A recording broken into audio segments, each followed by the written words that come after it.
Every time I feel the Spirit, every time I feel the Spirit, every time I feel the Spirit, every time I feel the Spirit moving in my heart, I will pray. Every time I feel the Spirit, every time I feel the Spirit, every time I feel the Spirit, every time I feel the Spirit moving in my heart, I will pray. Every time I feel the Spirit moving in my heart, I will pray. Every time I feel the Spirit moving in my heart, I will pray. Every time I feel the Spirit moving in my heart, I will pray. Every time I feel the Spirit moving in my heart, I will pray. Up on the mountain, the Lord spoke. He opened his mouth and fire and smoke. Looked all around me, all did shine. I asked the Lord if all was mine. Every time I feel the Spirit, come on, moving in my heart, I will pray. Every time I feel the Spirit moving in my heart, moving in my heart, moving in my heart, moving in my heart, moving in my heart, I will pray.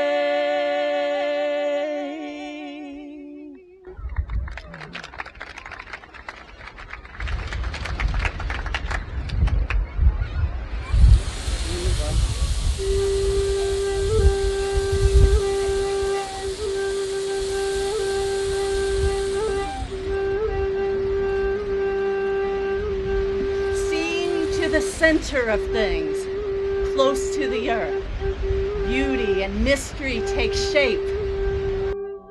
A mythology in vast solitary spaces of bird and animal life. Historical events and imagination embodying the special promise of democracy. A city in the garden, one destiny, part urban, part rural, part wild. If beauty stands for anything, it is because it binds generations together. Laredo Taft, speaking at the Art Institute of Chicago, 1917. The place is the hero, community the plot. Nature as dramatic medium, an oboe solo in open air. The new world, battleground and paradise. No innocent dream, but based on Shawnee sacrifice. The first who loved the dunes. Archetypal, historical, living in profound reciprocity with acorn, blueberry, and fawn until the songs were ended.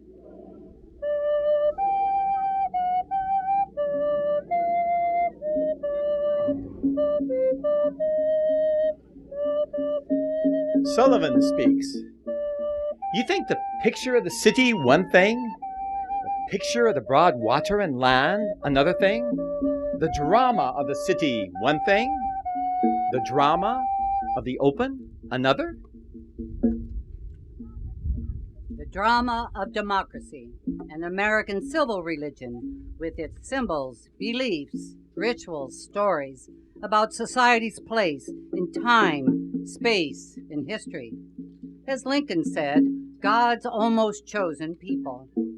A challenge to art. A question mark in great struggle for community. Reclaiming the land for the people. The Declaration of Independence read aloud by the roaring lake. For 30 years, we've been cut off from the lake by railroad corporations, private hotels, private interests, and our voice has been suppressed, and our protest not been heard. Henry J. Jackson, Public Ownership League, 1917. A common impulse, peculiarly American, yet international too, gathered in Chicago at another turn of the century. Midwestern myth-making, voluntary, experimental, like Twain's Huckleberry Finn, a dream of pastoral brotherhood flowing through the middle of the country. Jane Addams. Jens Jensen. And Harriet Monroe. Carl Sandburg. Henry Coles. Alice Gray. Reformers, artists, scientists, dune country patriots for whom Chicago was not merely a city, but a region, the world's garden. Graham Taylor describes the Commons in 1916. Those few patches of Mother Earth still unclaimed as private property. Standing room for all. The singular experience of an artist meets the whole experience of a people. Disciplined, stripped away, and making contact. Educating the soul. Rediscovering self. Absorbing what others call naive. Close to nature without pretension. Offering sincerity, sympathy, a cooperative way of life. The naked body. Goddess. Ghost. Standing unperturbed amidst the mob, overdressed and frantic. According to Sherwood Anderson, those weekends at the lakeshore, 6 or 8 of us, men and women, sleeping, or at least trying to sleep under one blanket, by a low fire, built on the beach, and then going off into the darkness to some secluded spot, to bathe, all of us in the nude. Innocent enough, but defying the life out of which we all had come.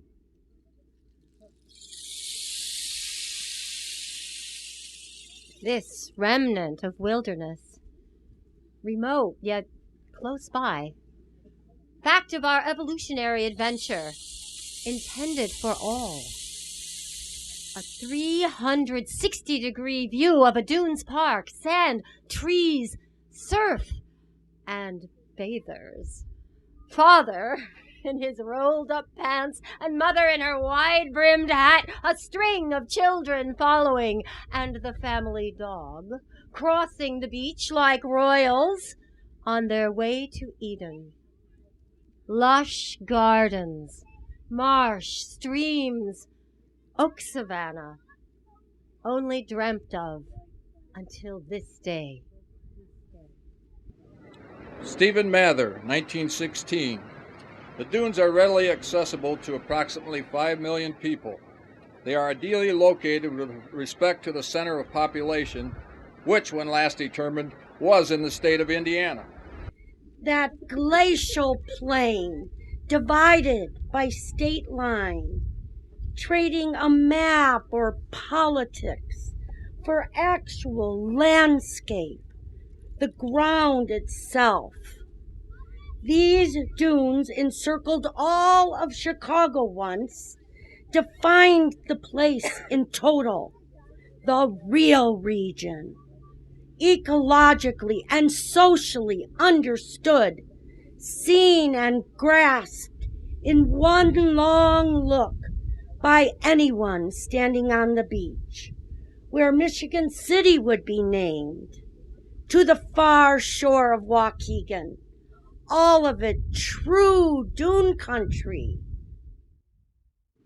Those dunes are to the Midwest what the Grand Canyon is to Arizona and Yosemite to California. Carl Sandburg to Paul Douglas in 1958. Wind ripples on open beach. Go further. Small hillocks of sand held against the wind by marram grass and wormwood. Further still. Through cherry and willow. Higher yet. To cottonwood trees and jack pine. Further. A sheltering forest. Black oak and blueberry brush. Maple, beech. And in the speckled light, a standing sea of lush green ferns. Crossing trembling ground. Cow's bog. Floating tamarack and cedar trees, orchids quaking underfoot. A place where beginnings never die, but nothing lasts. Signature of time and eternity. Thy fingers twining in the wind, as lovers' hands with tresses play. Remold thine empire in the night, and bring new states to greet the day. New hills, yea, mortal hills shall rise, to boast before the changing skies. Thomas Wood Stevens, The Spirit of the Dunes, 1901. Jens Jensen, standing before a tulip tree he'd known for 40 years, said, "Things can only come when the ground is ready. Life is continuity and it cannot be stopped. Like this tree, we grow from all generations. The birthplace of ecology, manifold and complex relations between plants and animals. One community, bee lighting on a marsh marigold, both flourish. Nothing lives without the help of others. Ecology, community, disruption, readjustment, succession toward climax. Threads woven on nature's loom. Thy fingers twining in the wind, as lovers' hands play with tresses. Remold thine empire in the night, and bring new states to greet the day. Henry Cowles speaks. For 20 years, I've been studying the dunes more than anything else. More than anything else combined. In fact, that's been my chief reason for being. In November 1897, I drove a stake into the ground at the base of a dune to measure its movement. When I checked it in May, it was already covered with sand, and by July, it had completely disappeared. Look, ecology is the study of origins and life histories. By burying the past, it offers plant life a world of conquest, subject only to existing physical conditions. It's the advance of a dune that makes all things new. In the dunes, through the plant societies, as you go inland in space, you go backward in time, reconstructing the development of this archetypal landscape, sacred center of evolution. Successive plant societies in reciprocal relationship with dunes, moving, transforming themselves from primitive beach to embryotic foredunes, wandering inland across deer tracks and coyote trace, covering whole forest before rest and black oak taking hold. New hills, yea, mortal hills shall rise to boast before the changing skies. The most important public interest lies in convincing as many of our citizens as possible that this earth of ours, this planet on whose existence and activities we depend, is not a dead planet passed on to us from the past, but a living, active organism instructing us in the ways of creation. Thomas Crowder Chamberlain, Paul's teacher in 1916. Others called it wasteland, barrens only fit for building a site for industrial fire, steel making power to strengthen the human hand, throw dice and cast shadows. Sandberg's image of Gary Mills wear scarves of smoke like shadow women, pour from chimneys on the empty-hearted wind. I will, declares the city Chicago. Great bellows, fanning flames, setting fire to the sky. I won't, I can't, I couldn't. Sandberg talking back. Fingers twining in the wind.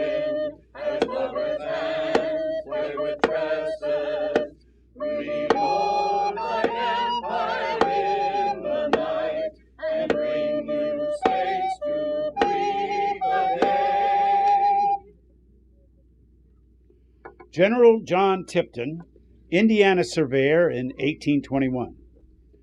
It is my opinion the hills are formed by the sand beating out of the lake by the waves when it becomes dry. The hard wind which prevails here from the north drives it into those heaps. Now, immediately behind those hills, the country falls off into ponds and marshes that can never admit of settlement, nor never will be of much service to our state. A nation big enough to make mistakes, with so much of everything to be used. Land for farming, animals to hunt, and water. Water most of all for the taking. In 1901, 200 companies combine, form U.S. Steel, and corner the nation's market. This giant needs a lakeshore site, needs 9,000 acres, with room for fabrication, needs housing for workers, needs to change the Calumet River's course. I felt we were in the grip of an almost irresistible force, which would overrun those who loved the dunes and sweep on to Michigan City and beyond.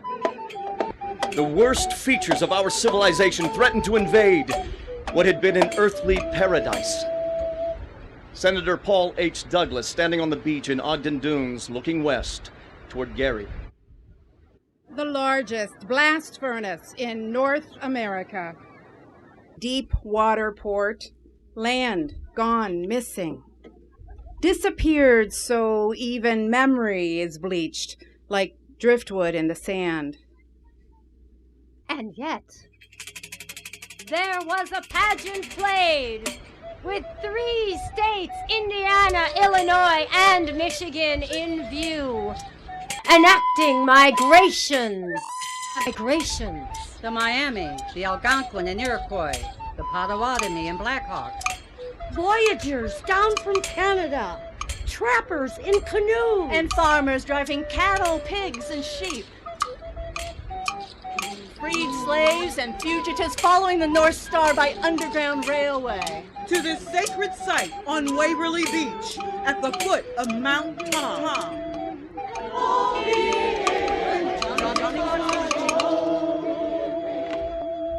People gathered. Ben Hecht was there. So far as the ghosts of LaSalle and Marquette were concerned, it couldn't have been a better day for a historical pageant. The Indiana Dunes lay in an inscrutable wilderness under a gloomy sky. Several thousand by mid-afternoon, making pilgrimage to save what land remained. Stoughton Cooley, writing for the Chicago Herald, 1917. Oh, ye men and women of Chicago, plundering and unplundering, looking here, and profligate citizens, care-giving, concerned, feast your eyes on the beauty that's around you. Stop for one moment from your mad careers and behold the beauty that cannot be made by the hand of man. Why should I feel discouraged? And why should the shadows come? The flag flying on Mount Tom. Should my Voices telling heart stories of what feel happened here lonely in and across time, across generations. long Dancing as for wind and waves. heaven Ghost and brought back by burning logs. Music in the when treetops.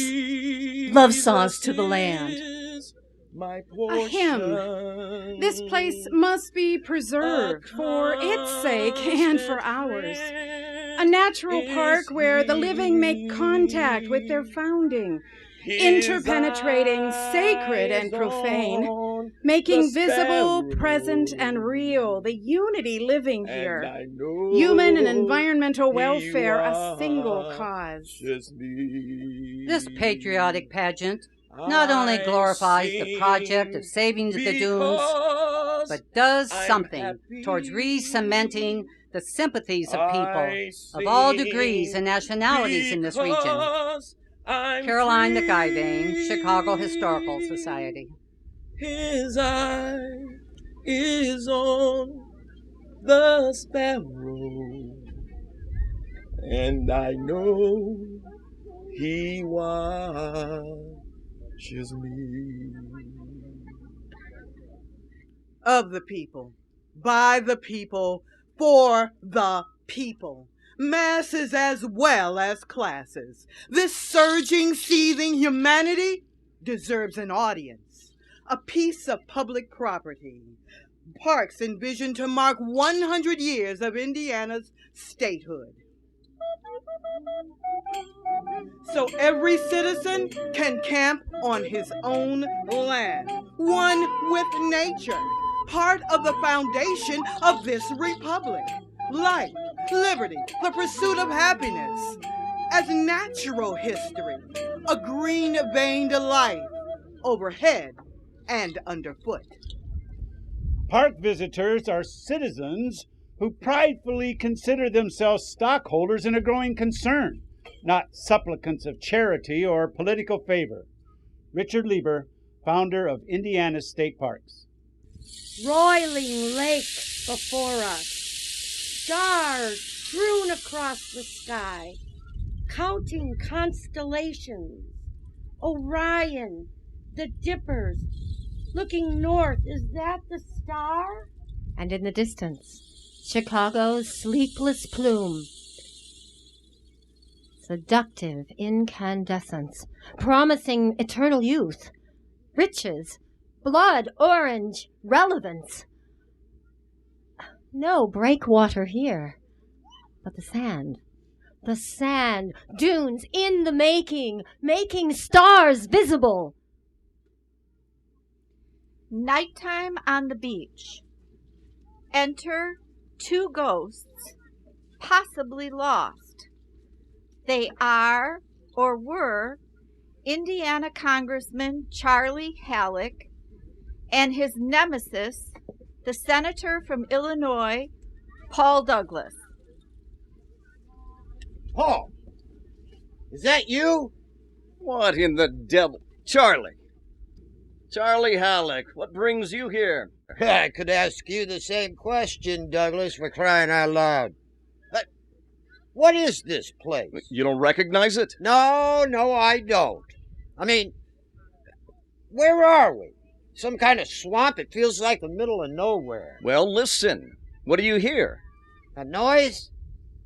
Like an engine? That's the lake, Charlie. That's Lake Michigan. Lake Michigan. Right, of course. Lake Michigan. I'd know that sound anywhere. Well, I would think so. You claimed this part of the state, as I recall. Yes, I did, but you know what I mean. You seen one lake, you seen them all, right? Oh, Charlie. Where are we? It's dark. And my eyes ain't what they used to be. I got that night blindness, you know. Yes, smell the air, Charlie. What do you smell? Well, wait a minute. It's like, no, it's, for Pete's sake, Paul, I don't smell anything. You don't get the oak leaves underfoot? Or that whiff of fur? Fur? What are you talking about? Never mind, Charlie. You don't smell that freshwater sea. Yeah. You're telling me we're in the dunes. I get it. I had a house here once. Yeah, so you did. I was happy here. So you said. I loved this place. Play that thing, Douglas. Man, you could play that malarkey like a violin. But let's get something straight. This was my territory. These were my people. They elected me to be representative in our nation's capital, Washington, D.C., and they kept electing me every 2 years, going all the way back to the Great Depression. Those were the dog days for Republicans, man. Dog days. But these people, my people, they kept voting me back. And I brought home the bacon. I know you did, Charles. You certainly did. But what I want to know is, what are we doing here? I mean, where's my port of Indiana? It's got to be here someplace. I'm sure it is, Charles. Should be right by the mill, the Bethlehem. That part of the dunes we wanted most to save. What? What do you say? You got your port, Charlie. You brought home the bacon. No thanks to you, mister. Yeah, you know, I imagine there are people living here that think you were a Hoosier, that think you were from here. They forget you're a Chicago boy, senator from Illinois. It's all part of the same place, Charlie. Illinois, Indiana, that's just a line on a map. Yeah, look, but lines matter. If I can remind you, that's how we play this game. Nobody here voted for you. I represented the country's They interests. voted for me. I represented the land. The people voted for me, Paul. The land didn't have a vote. The land didn't have a vote. What? The land. What? The Bible says the Lord gave man dominion over the land, which means making the most of it. We built that port, brought shipping to Indiana, and we could have done more. Like Gary, Charlie? Huh? Like Gary? It went from sand dunes to boomtown to bust in less than 100 years. But as long as it takes a man to be born, come of age, get sick, and die. I pray that people can bring Gary back someday. I honor those that stayed. But those dunes are gone forever. You're never going to see them again. Tell it to the trees, because you know what? Every tree standing here could be a job. 3 jobs for somebody. My people need jobs. They need to make a living, and that's the line I drew. When those mills were to full capacity, those blast furnaces so hot they'd take your eyebrows off, the more smoke there was in the air, the better everybody liked it. That smoke was money. That smoke was prosperity. I understand that, Charlie. Then for crying out loud, why did you fight it? I didn't fight the mills, Charlie. Then what were you doing, I'd like to know? You know what I almost said? I almost said the mills were a force of nature. Now that's funny. A force of nature shows you how our language, the language that we use, sets traps. Look at those mills. Huh? They're so big, so powerful, they dominate everything around them. It's tempting to think that they're like mountains or hurricanes. A force of nature. But there's nothing natural about them, Charlie. Not one thing. They're here because we put them here. And there's no fighting a force of man like that. So I came from the city, Charlie. I came from the city, and I saw what the city did to people. Not all of them, mind you, but many of them. Those people, like you say, with no eyebrows left. They need places like this. They need space. They need the air. The beauty. Beauty. Beauty. Yes, Charlie, beauty. All ye know and all ye need to know. I'd like to see you tell that to a man with a wife and 5 kids. That's just it, Charlie. I don't have to tell him anything if I can show him this place. If he can know that this belongs to him. And to his wife and kids and their kids too. You got what you wanted, Charlie. You got your port. Why were you so hell-bent on taking everything? Because you were a stuck-up, egg-headed, University of Chicago socialist smarty pants. Because you knew best. Because this was none of your business. This was my business. It was my people, my state.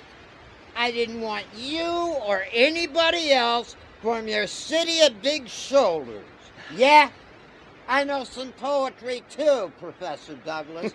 Telling me, us, what was best. Of course you didn't, Charlie. I can see that. Now. You can't. Oh, yes. To be honest, I always saw it. I knew the stakes. You did. Looking back, the fact that we saved as much of this land as we did was kind of a miracle. You could call it that. Or better yet, a trick of parliamentary procedure. You called in your favors. I miscalculated. That pissed me off as much as anything. You want to know the truth. What a gorgeous night. Look up, Charlie. You see Ryan's belt? Doubt you could see that in the city. Too much electric light. I suppose. And the moonlight.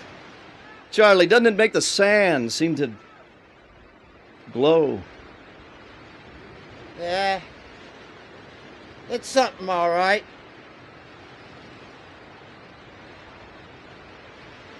Okay, Douglas, let's get out of here. Huh. Huh. Yes, Charlie? Come on, would you? I can't find my way out by myself.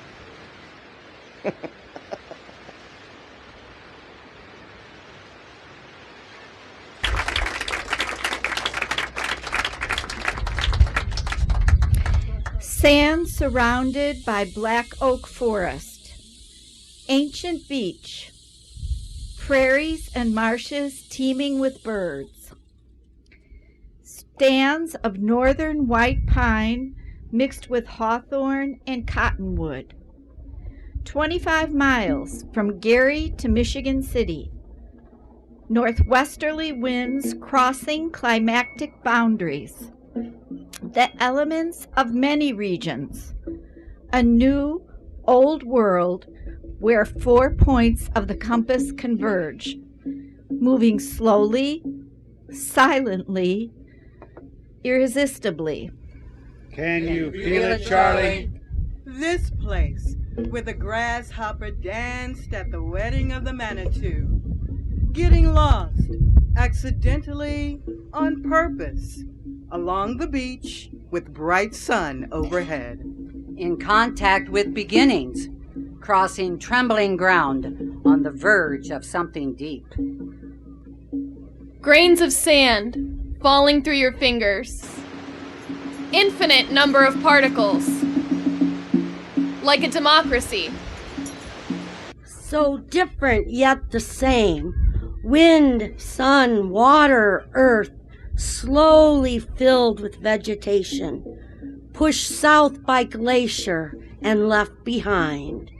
Charlie, can you see? Snakes, poison sumac, mosquitoes, carnivorous plants, how tamarack and cedar trees whisper above brown waters.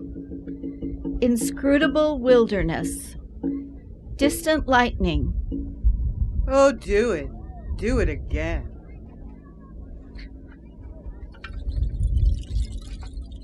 For many in the audience of thousands gathered round the great sand bowl, the pageant revealed a kind of inner collective history. This region, so recently settled, doubling in population every decade, had an archaic past. Out here in the dunes, away from the distractions of the city, that sacred past could live and give purpose to the present. J. Ron Engel, Sacred Sands. Sheltered by tree and flower, there in my quiet hour with him, my cares are left behind. Whether a garden small or on a mountain tall, new strength and courage there I find.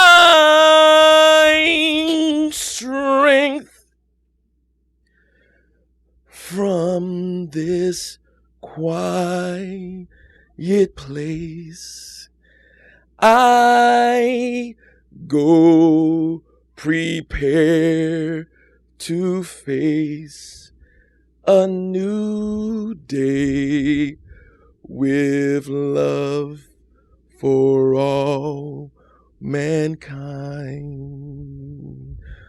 With love for all mankind.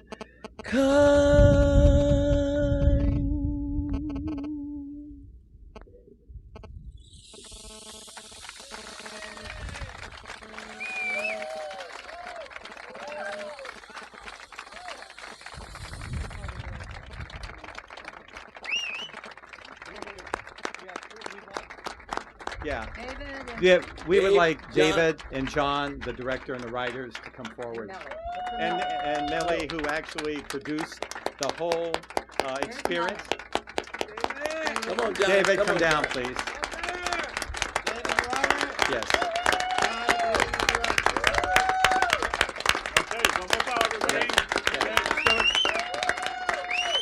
Thank you all. Thank you. Okay, we're done.